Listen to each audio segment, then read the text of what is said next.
Jacob representa, como bien lo dice la Torá, al buen hombre, al hombre honesto, al hombre trabajador, dedicado a su familia y al servicio divino. ¿Qué es lo que representa su hermano Esaú?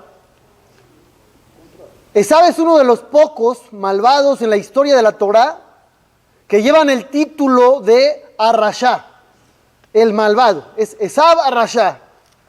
No es como cualquier otro individuo que estaba mal encaminado, sino que superó todos los niveles existentes de maldad. Vamos a empezar describiendo un poco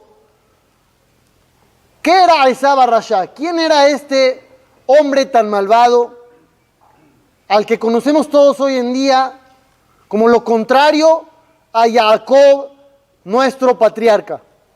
La Gemara en Masejet Megilá. Todos ustedes saben que el patriarca Yitzhak quedó ciego. En una época de su vida ya no veía. ¿Por qué no veía? ¿Qué es lo que le pasó? ¿Por qué se debilitó su vista? Hay muchas versiones, ¿no? ¿Cuáles conocen? Que cuando estaba en el altar y le iban a cortar el cuello, los ángeles lloraban, le cayeron lágrimas. Es una idea. Otra idea,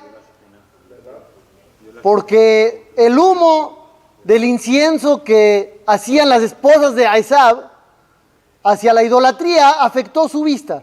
Hay otra opción menos conocida, que dicen los Jajamim que Yitzhak quedó ciego porque veía a su hijo Esaú.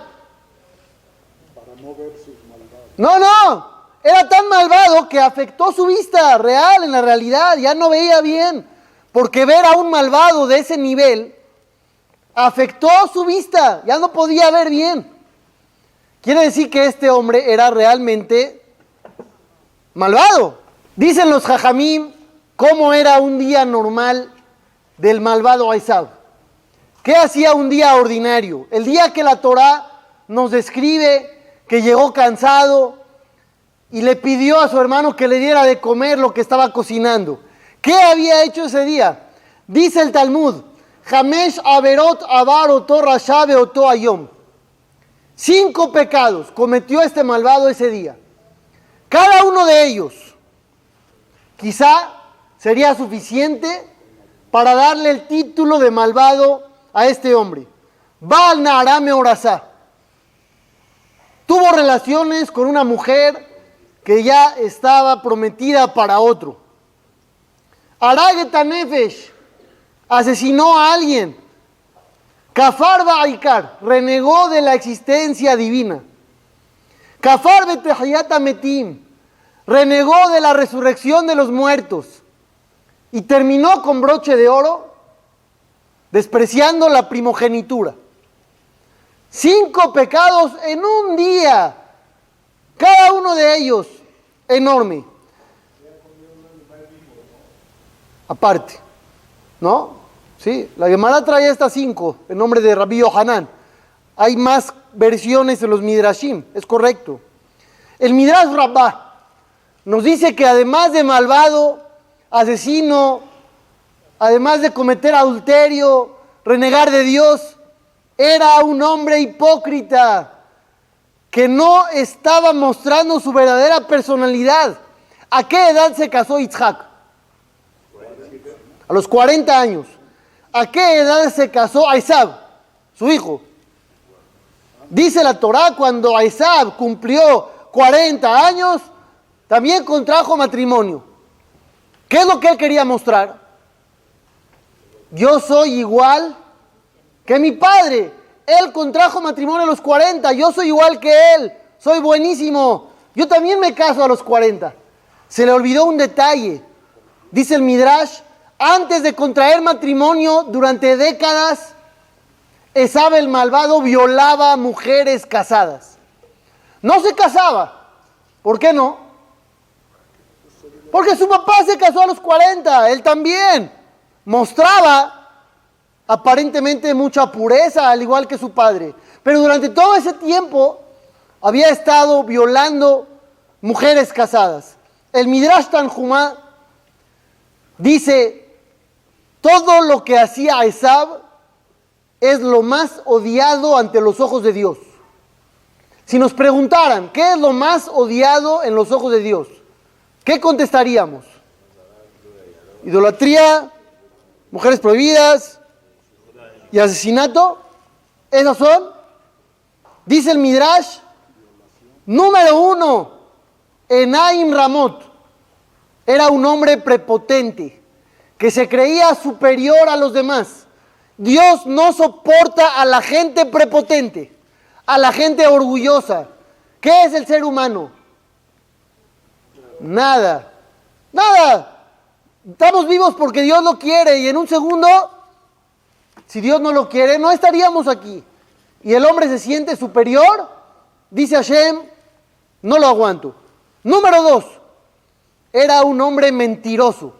¿Cuál es el sello de Dios? El Emet, la verdad. La Aleph de Emet es la primera letra del alfabeto hebreo. La Mem es la letra del medio. Y la Taf es la última. Al principio, en medio y al final hay que ser verdaderos. Y Esab era la mentira total. Número 3, era un asesino. Número 4, su corazón constantemente estaba buscando cómo hacer maldades. Todo el tiempo. No había otra cosa. ¿Qué ocupaba la mente de este hombre? Todo el tiempo, cómo cometer otra maldad. Y por último, pero no menos grave, se apresuraba a cometer todas sus maldades. Está padrísimo, ¿no? O sea, ¿qué estamos describiendo acá? El caos, la catástrofe humana, la tragedia más grande de un ser humano. Lo peor es que no hemos ni empezado con el malvado Esab. ¿Cómo engañaba a su padre? Dicen los jajamim, llegaba a su casa y le decía, papá, tengo una pregunta de Torah para ti. ¿Por qué, hijo? ¿Dónde estuviste? ¿De dónde vienes? No, pues yo estuve en el Bet Midrash, fui a estudiar mucha Torah y te quiero hacer preguntas. ¿Y cómo se sentía Yitzhak, su padre? Orgulloso, wow, mi hijo, un talmid jajam, mi hijo busca la palabra de Dios. Todo era un fraude, todo era una pantalla.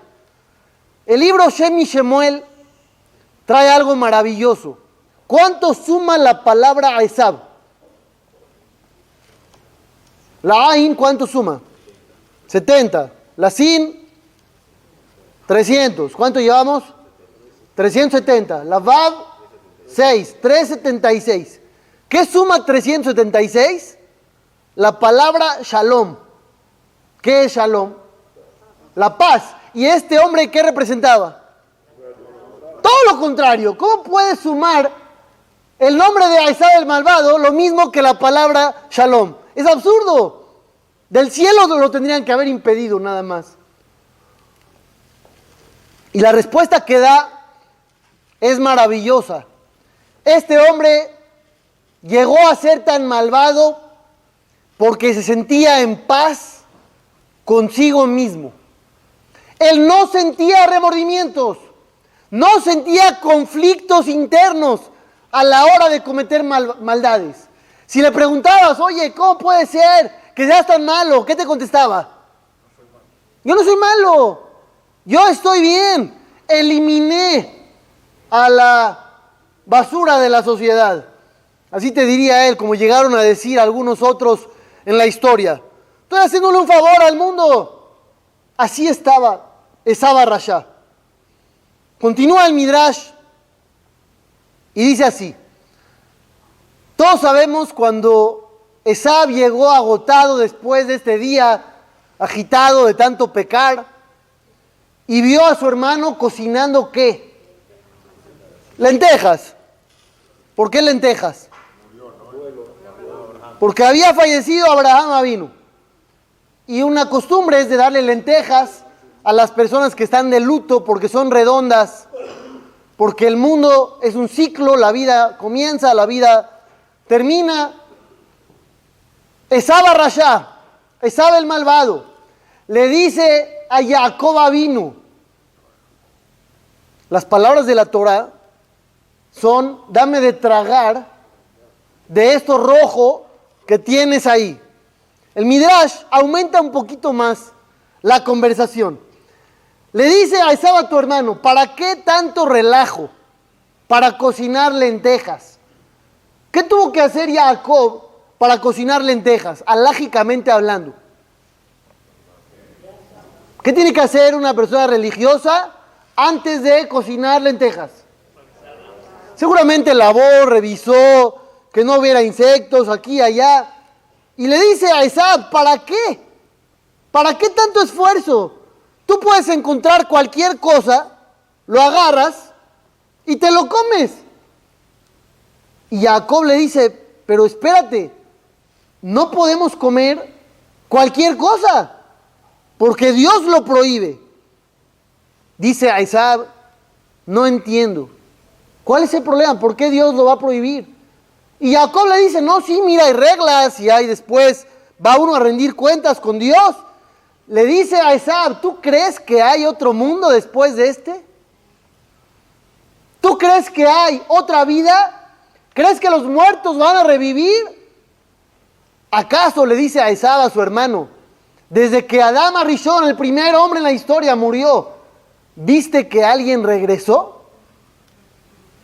Con esos argumentos, Esab está diciendo, yo no creo en nada de la Torah, en nada de Dios, y a mí nadie me va a decir lo que tengo o no que comer. Obviamente, estamos viendo a una persona que quiere la satisfacción inmediata. No está dispuesto a esforzarse. Lo que venga a la mano me lo como y no me importa lo que pase después, porque no creo en nada. La pregunta más fuerte de todo esto que yo les acabo de decir, ¿cuál es? Si les pasaron una hoja, anota la pregunta más fuerte que tengas sobre todo lo que has escuchado. ¿Qué pondrías? ¿Por qué Dios lo dejaba vivo? ¿Qué más?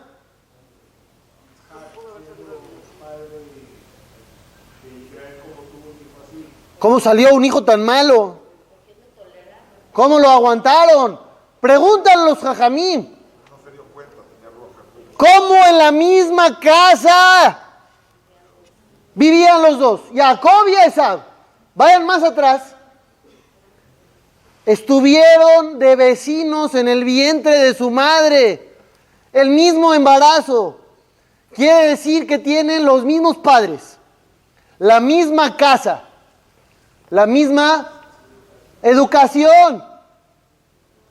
Todo es lo mismo. ¿Cómo puede ser que uno te salga completamente malvado y otro totalmente bueno?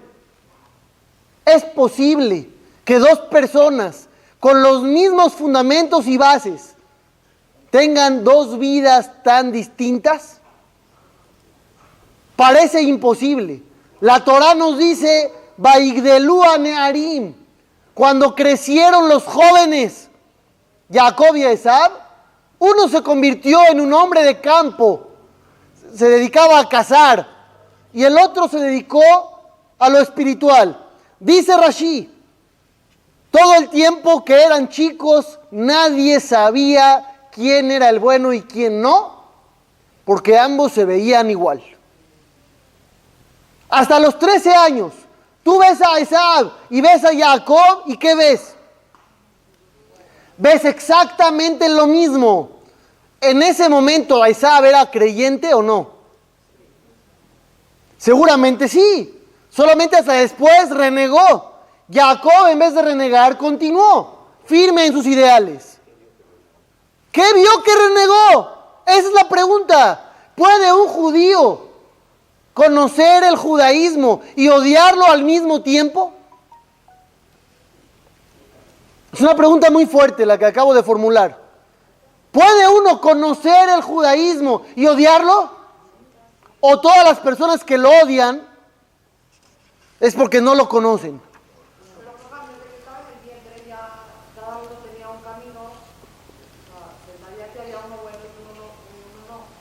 En el vientre ya tenían el potencial, mas no habían ejercido su libre albedrío.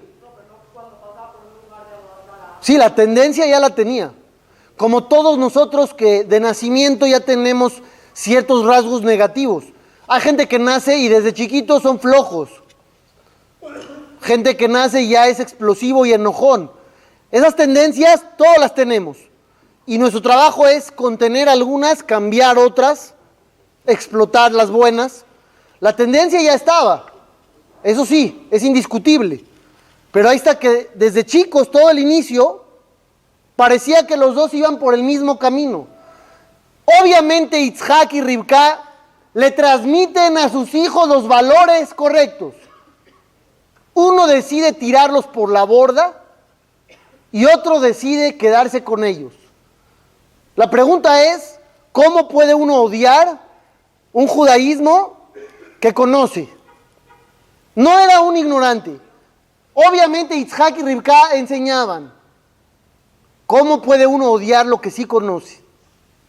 Es una pregunta muy dolorosa en muchas personas que han renegado de sus creencias, pero tenemos que entender cuál es la raíz del problema para poder prevenirlo, poder tratarlo y manejarlo. Dicen los Jajamim lo siguiente: Esab Rasha, Esab el malvado, cuando le pide comida a su hermano le dice: te doy la comida con una condición. ¿Cuál es la condición? Tienes que venderme la primogenitura. Tú eres el mejor, él es el primogénito. Quiero que me vendas ese derecho. ¿Para qué quería Jacob ser el primogénito? Dicen los Jajamim, antes no existían Kohanim, pero sí habían sacrificios. ¿Quién llevaba a cabo los sacrificios para Dios? Los primogénitos de cada familia. Y Jacob vino, él quiere ser el privilegiado de hacer los sacrificios para Hashem. ¿Qué contesta a Esab? Una frase inentendible. Le dice a Esab: Iné enojí olej lamut. Yo ya me voy a morir. ¿Para qué quiero la primogenitura? ¿Cuántos años tienes? ¿Qué dices ya me voy a morir?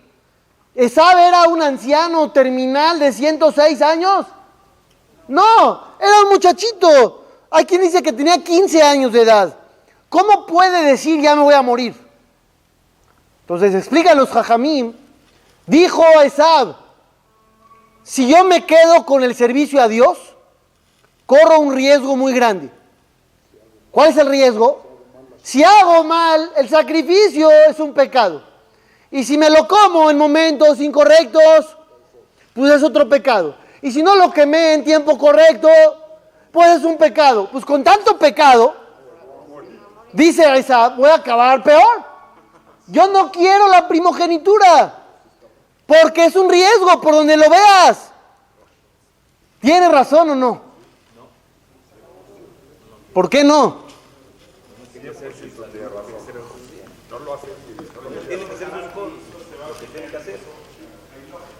Muy bien. Esta es la raíz de todo su comportamiento negativo. No es la consecuencia. ¿Por qué Esab fue tan malvado? Porque siempre vio lo malo, siempre vio lo difícil, se supo enfocar en el punto negro de cada cosa que hay en el judaísmo.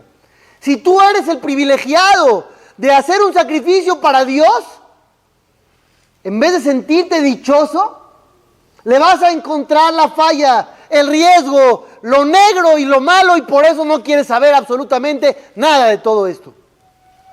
Es fantástico lo que acabamos de decir, porque a todo lo espiritual le puedes encontrar lo bonito o le puedes encontrar lo negro y lo oscuro. Es la realidad de la vida. Jacob, nuestro padre, fue bueno, ¿por qué? porque supo tener el enfoque correcto hacia la Torá. Esaú se convirtió en un hombre malvado que decidió tirar todo porque no disfrutaba de su judaísmo. Y de ahí que vamos a ver nosotros la pregunta más importante de la noche. Somos gente judía de nacimiento, palomita. Somos gente que disfruta esa condición. ¿Disfrutamos ser judíos? Una respuesta muy rápida. ¿Todos disfrutamos ser judíos? ¿O en ocasiones nos pasa por la mente, qué rico, qué padre, el que no tiene obligaciones, el que hace lo que quiere, come donde quiere, ve lo que quiere? Si me darían un día pasaporte libre para pecar lo que yo quisiera, no pisaría un Beta Knesset. ¿Qué quiere decir? Aquel que está deseando vivir no como un judío está en el camino equivocado. El judaísmo que estás practicando ¿te vuelve dichoso o te vuelve miserable? La pregunta es, ¿Jacob o Esaú? Maimónides, el gran sabio en sus alajot, en las alajot de Sukkot, dice, la alegría que tiene que sentir un ser humano al cumplir la voluntad de Dios y al amarlo es un trabajo muy, muy grande e importante. Y todo aquel que no disfruta el servicio de Dios está violando la Torah. O sea que no es solamente cumplir. Aquel que cree que Dios quiere solamente un servicio mecánico, Dios quiere que yo me pare en la mañana y Dios quiere que coma de tal sello. No vamos ahorita a meternos en políticas, cada quien piense el que quiera. Y Dios quiere que yo dé mi 10% al necesitado. Te falta lo más importante. ¿Qué es lo que te falta? Dice la Torá, Tajat ashelo abalta et Hashem elokeja besimcha. Las cosas negativas las manda Dios porque no lo serviste con alegría. No dice porque no lo serviste. Puedes tener a un judío observante décadas, pero no estaba contento con su judaísmo. Esaú Rasha, Esaú el malvado, se perdió por eso. Uno de sus descendientes, cuenta la Gemara en Masejet Gitín, Onkelos, sobrino de Tito Sarrashá, quería convertirse al judaísmo, pero no sabía si animarse o no. Buscó consejo. ¿A quién le pedirías consejo? Dice la Gemara, bajó el alma de 3 individuos para preguntarles, para pedirles su opinión. Al primero que bajó, a Titos. Titos el malvado. ¿Qué hizo Titos? Destruyó el segundo Bet Hamikdash, el imperio romano. Rasgó la cortina sagrada del templo sagrado de Dios y dijo, maté a Dios. Malvado, de proporciones inmensas. Onkelos baja el alma de Titos y le dice, Titos, ¿quiénes son los importantes allá arriba? Ya que estás allá, ya que conoces la realidad, tú pisoteaste al judío toda tu vida. Al llegar allá, ¿hubo alguna sorpresa? Y le dice Titos, te diré la verdad, arriba los importantes son el pueblo de Israel. Bueno, vamos bien, dirá Onkelos. ¿Qué opinas? ¿Me uno o no me uno a ellos? Y le dice las siguientes palabras, escúchenlas bien. Milayu nefishin. Sus preceptos son demasiados. Lo matzile kiuminu. No vas a poder cumplirlos. Quiere decir que la Torah es la verdad. El pueblo de Israel son los importantes, pero no vas a poder con tanta carga sobre ti. Por lo tanto, yo te recomiendo, lucha contra los judíos, porque hay una promesa que todo aquel que hace sufrir al judío se convierte en un hombre importante en este mundo. Por eso aclaré. Siguiente consejo, le pide a Onkelos al hechicero Bilaam, que maldijo o quiso maldecir al pueblo de Israel. Y le hace la misma pregunta: ¿quiénes son arriba de los buenos? Respuesta: Israel. ¿Me convierto o no? Le contesta Bilaam: no busques ni su paz ni su bien toda tu vida. El mismo consejo. Por último, bajó el espíritu de Yeshu. Cuando baja, le pregunta quiénes son los importantes, le dice Israel. ¿Qué opinas si me convierto o no? Le dijo Yeshu: busca su bienestar, busca su paz, nunca busques el mal de ellos. Todo aquel que se mete con ellos es como tocar la pupila de su ojo. Titos Arrashá, Titos el malvado, ¿era descendiente de quién? Descendiente directo de Esab. Cuando Titos destruyó el templo sagrado, se metió al área más sagrada del mundo, el Kodesh HaKodashim, puso un rollo de Torah en el suelo y tuvo relaciones con una mujer de la calle sobre el Sefer Torah, en el lugar más sagrado. Salió una voz y le dijo: Rasha, ben Benosh el Esab a Rasha. Tú eres un malvado, hijo de otro malvado, descendiente de Esab el malvado. ¿Y qué están viendo aquí en su argumento de Titos? Titos dice: las mitzvot son demasiadas, no vas a poder, tíralas por la borda. ¿Reconocen ese argumento o no? Es la misma ideología. En vez de ver lo bonito, si yo les dijera a ustedes, aspiran a tener el dinero que tiene Carlos Slim, ¿qué me dirían? ¿Sí o no? No, real. No desean, aspiran. Una aspiración real. ¿Tú aspiras a tener 70,000 millones de dólares, sí o no? Eso, deseo o no. Aspiración real. La respuesta es no. Siento quitarles el sueño a muchos. Real, no. Pero quisieras tener, aunque sea una parte. Quisieras tener el 10%. El 1%. ¿Pero por qué? ¿De qué servirá? Si no llegas al máximo nivel de riqueza, no sirves para nada. No, ¿verdad? Estoy diciendo locuras. Aunque no llegues a ser el hombre más rico, con lo que tengas, es muy bueno. ¿Por qué no pensar así en el judaísmo? Quizá yo no pueda cumplir toda la Torah. Tal vez tiene razón Titos en su argumento de que la Torah es demasiada. Pero ¿cómo hay que verla? Si la Torah es mucha y los preceptos son demasiados, tengo muchas oportunidades para ganar mucha recompensa. Ese es el enfoque que tendríamos que tener. Dicen los Jajamim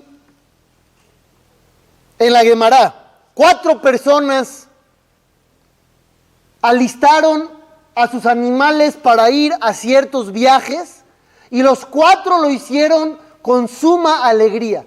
¿Quiénes son? Número 1, muy bien, Abraham Avinu. Cuando Dios le dice tienes que ir a sacrificar a tu hijo, dice la Torah, madrugó Abraham por la mañana y él mismo alistó su burro. Tenía sirvientes, pero no, él mismo. ¿Por qué? Porque estaba feliz de cumplir con la voluntad de Dios. ¿Quién es el segundo? Yosef Atzadik. Yosef Atzadik alista él mismo su carruaje para ir a recibir ¿a quién? A su papá. Él está feliz de honrar a su padre y él mismo alista su animal y sale a recibirlo.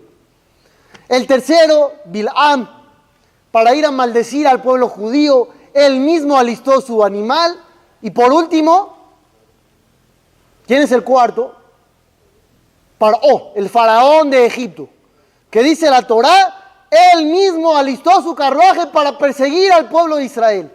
Todos ellos tienen algo en común. ¿Qué tienen en común? La alegría y la agilidad para actuar. Pero cada uno, ¿para qué la usó? Para lo que él creía importante. ¿Qué es para nosotros lo más importante en la vida? ¿Qué? Real, contestemos. ¿Qué nos motiva? Abrimos el ojo por la mañana cuando suena el despertador o 20 minutos después, cada quien.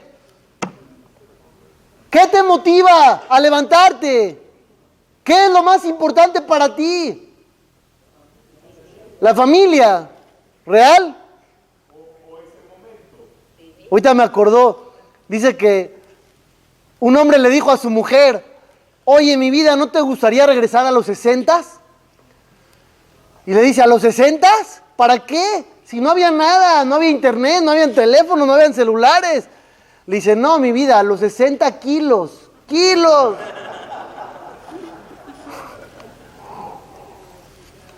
¿Será real que para todos la familia es lo más importante? Rav Aryeh Kaplan trae en su libro que Pablo de Tarso, ¿saben quién era Pablo de Tarso? ¿Quién era? Era un judío alumno de Rabban Gamliel, que a partir de él comenzó el cristianismo, tal como lo conocemos hoy. Y él dice, Pablo de Tarso, ¿por qué el hombre no puede seguir la Torá? Y dice lo siguiente, el hombre es malvado y pecador. Toda la humanidad está condenada debido al pecado de Adán, el primer hombre, y la Torá no puede salvar al hombre ya que sus muchos mandamientos dificultan su cumplimiento. ¿Otra vez les suena familiar? Otra vez es el mismo enfoque, pero aquí era un yehudí que abandonó todo por pensar que es demasiado complicado y en vez de ver el judaísmo como una oportunidad, lo veían como una carga. El pasado 31 de octubre republicaron un reportaje sobre un yehudí que nació en marzo de 1937 en una casa judía en Nueva York. Le hicieron fiesta de bar mitzvah a este hombre, quiere decir que no era una familia de ateos, ni una familia de gente que estuviera en contra de la Torá. Este individuo se llamaba Daniel Burros. Este hombre, rubio de ojo azul, judío, se convirtió en el líder del Ku Klux Klan en Nueva York y el número 2 en el movimiento neonazi en Estados Unidos. Este individuo tenía una misión. ¿Cuál era su papel? Él tenía que reclutar a la mayor cantidad de jóvenes al movimiento nazi en general y en Estados Unidos en particular. ¿Cuál era el secreto? Nadie sabía que era judío.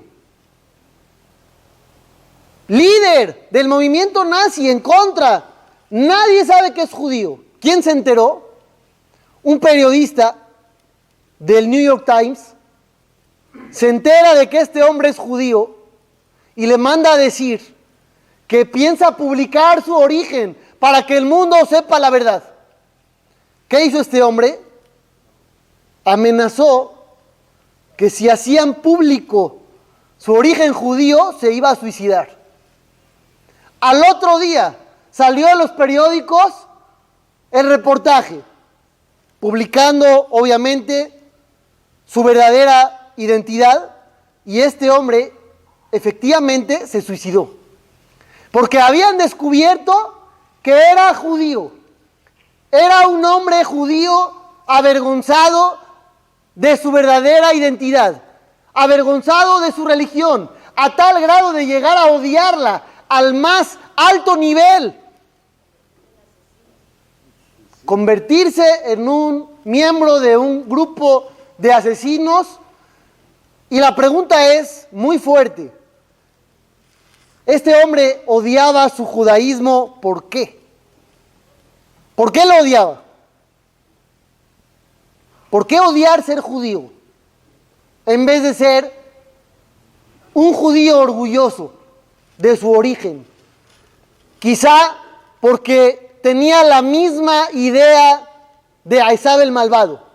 Si la Torá es demasiado complicada, si la Torá tiene tantas desventajas, si son tantos los preceptos, prefiero no saber nada y no identificarme con ese tipo de vida.